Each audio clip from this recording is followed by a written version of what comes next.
Hello non veg lovers, ఈరోజు వీడియోలో ఎండు రొయ్యలు టమాటా కర్రీ చాలా టేస్టీగా సింపుల్గా ఎలా చేసుకోవాలి అనేది మనం ఈ వీడియోలో చూద్దాము. మనలో చాలామందికి ఎండు రొయ్యలు అంటే చాలా ఇష్టం ఉంటుంది. కాకపోతే అది స్మెల్ వస్తుందని తినడానికి ఎవరు ఇష్టపడరు కదా. సో అలా రాకుండా ఈజీగా ఎలా చేసుకోవాలి అనేది ఈ వీడియోలో చూపిస్తాను.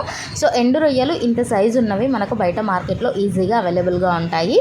వాటిని తీసుకొని ఇక్కడ పైన తల, తోక, ఇంకా పక్కలకి ఇలా పోసల్లాగా ఉంటుంది, అది కూడా తీసేసుకొని మొత్తం క్లీన్ అయితే చేసుకోవాలి. ఇలా అన్నింటినీ క్లీన్ చేసుకున్న తర్వాత వీటిని ఒకసారి డ్రై రోస్ట్ అయితే చేసుకోవాల్సి ఉంటుంది. ఒక ప్యాన్ పెట్టుకొని దాంట్లో డ్రై రోస్ట్ చేసుకొని అవి కొంచెం స్మెల్ అంతా పోయే వరకు, బాగా స్మెల్ వస్తుంది కదా, ఆ స్మెల్ అంతా పోయిన తర్వాత వాటర్లో వేసుకొని నానబెట్టుకొని ఇలా ఒక ప్లేట్లోకి అయితే తీసుకోండి. ఆ తర్వాత ఒక ప్యాన్ పెట్టుకొని దాంట్లో 2 టేబుల్ స్పూన్స్ ఆఫ్ ఆయిల్ వేసుకోండి. అది హీట్ అయిన తర్వాత ఆనియన్ చిన్న చిన్నగా ముక్కలుగా కట్ చేసుకొని వేసుకోండి. అది కొంచెం బ్రౌన్ కలర్ అయిన తర్వాత అల్లం వెల్లుల్లి పేస్ట్, టమాటా ముక్కలు, పసుపు వేసి ఇలా మగ్గే వరకు వేయించుకోండి. ఆ క్లిప్ అయితే మిస్ అయిందండి, సో ఏమనుకోకండి. ఇలా మగ్గిన తర్వాత ఇందులో ఇప్పుడు ఏం ఇంగ్రీడియంట్స్ వేసుకోవాలి అనేది నేను చెప్తాను. ఇందులో కారం ఉంటుంది కదా, మన టేస్ట్కి తగ్గట్టుగా కారం అయితే వేసుకోవాల్సి ఉంటుంది. 2 స్పూన్స్ అయితే వేసుకోండి. కొంచెం రొయ్యలు కదా, స్మెల్ రాకుండా ఉండాలి అంటే కారం ఎక్కువగా ఉంటేనే బాగుంటుంది. అలా అని మరీ ఎక్కువగా కూడా వేసుకోకండి. ఒక 2 స్పూన్స్ అయితే వేసుకోండి. దాంట్లోనే ఉప్పు, ఇందులో కొంచెం ఉప్పు తక్కువ వేసుకోండి, ఎందుకంటే రొయ్యల్లో కొంచెం ఎండబెట్టినప్పుడు ఉప్పు వేస్తారు కదా, సో అందుకని అందులో కొంచెం ఉప్పు అనేది ఉంటుంది. అండ్ మనము డ్రై రోస్ట్ చేసిన తర్వాత వాటర్లో వేసాం కాబట్టి ఇసుక, ఉప్పు ఏదున్నా కూడా వెళ్ళిపోతుంది అనమాట. ఇప్పుడు ఇందులో ఉప్పు, కారం వేసిన తర్వాత ధనియాల పొడి ఉంటుంది కదా, అది కూడా ఒక 1/2 టీ స్పూన్ అయితే వేసుకోండి. ఇవన్నీ వేసుకున్న తర్వాత వీటన్నింటిని మంచిగా, ఈ మసాలాలన్నీ కూడా బాగా కలిసేట్టుగా మంచిగా కలుపుకోండి అనమాట. దీంట్లో కొంతమంది గరం మసాలా కూడా వేసుకుంటారు, కావాలి అనుకున్న వాళ్ళు గరం మసాలా కూడా వేసుకోవచ్చు. గరం మసాలా వేస్తే ఏంటంటే కొంచెం ఫ్లేవర్ ఎక్కువగా వస్తుంది అండ్ రొయ్యల టేస్ట్ అంత బాగుండదు.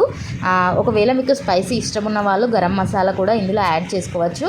ఇలా మంచిగా రోస్ట్ అవుతుంది కదా, మనకు ఆయిల్ కొంచెం సపరేట్ అవుతున్నట్టుగా కనిపిస్తూ ఉంటుంది. ఆ స్టేజ్లో ఇలా సపరేట్ అవుతుంది కదా, ఈ స్టేజ్లో మనము కలిపి వాటర్లో తీసిన రొయ్యలు ఉన్నాయి కదా, మంచి శుభ్రం చేసుకున్నవి, ఆ రొయ్యలని ఇందులోనైతే వేయాలి. వేసి ఇలా ఒక్కసారి అయితే కలపండి. కొంతమంది ఆయిల్లో కూడా రొయ్యల్ని వేయిస్తారు, దానికంటే కూడా ఇలా డ్రై రోస్ట్ చేసి వాటర్లో వేసి ఇలా ఇప్పుడు టమాటాలు మగ్గిన తర్వాత వేస్తే టేస్ట్ అనేది చాలా బాగుంటుంది అన్నమాట. సో ఇలా రొయ్యలు అన్నింటినీ వేసి ఈ ఫ్లేవర్స్ అన్నీ రొయ్యలకు పట్టుకునేలాగా మంచిగా కలుపుకోండి నీట్గా. ఇలా కలుపుకున్న తర్వాత మనకు టీ గ్లాస్ ఉంటుంది కదా, ఒక చిన్న టీ గ్లాస్, ఆ టీ గ్లాస్తో తీసుకొని దీంట్లో ఒక టీ గ్లాస్ వాటర్ అయితే వేసుకోండి. ఇష్టం లేని వాళ్ళు వాటర్ స్కిప్ చేసినా కూడా పర్లేదు. ఇందులో టమాటాలు కొంచెం ఎక్కువగా ఉంటే టేస్ట్ అనేది బాగుంటుంది. టమాటాలు ఎక్కువగా ఇష్టపడిన వాళ్ళు కొన్ని వేసుకున్నా కూడా బాగుంటుంది. ఇప్పుడు కొంచెం మసాలాలన్నీ మాడిపోకుండా చిన్న టీ గ్లాస్ తోటి వాటర్ అయితే తీసుకోండి. మరీ ఎక్కువ వాటర్ అయితే తీసుకోకండి, ఒక చిన్న టీ గ్లాస్ తోటి అయితే సరిపోతుంది.